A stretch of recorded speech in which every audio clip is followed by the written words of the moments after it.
Hey everybody, I was just asked the coolest question ever. And that question is, why is teacher well-being so important? Well, you know that my good friend and colleague Sarah Mercer and I wrote the book on language teacher well-being way before the pandemic broke out. And even then, teacher well-being was an important idea to think about. But even now that we're immersed in this global crisis, it's even more important.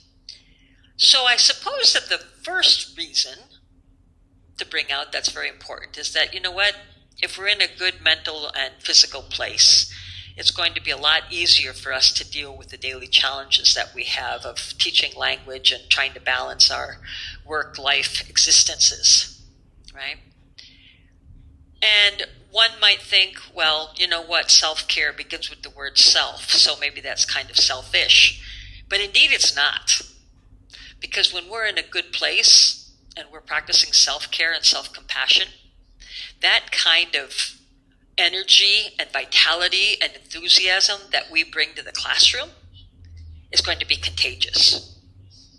So the more excited and happy and on my game I am when I deal with my learners, the more contagious that will become. And the more likely it is that I'm going to get that back. Finally, you know what? There's this other kind of pandemic that we're suffering through in teaching in general and maybe even language teaching in particular, and that's called teacher burnout. Crazy thing, right?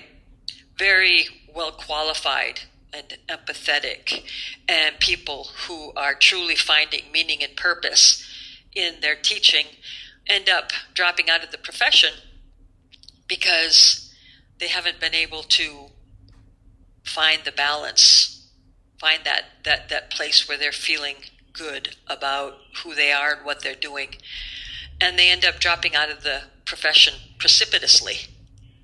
So if we're looking at things in our lives that will bring us more peace and more well-being, we're less likely to throw in the towel and say, I'm done. So, you know what? I want to wish all of you be well, experience well-being, right?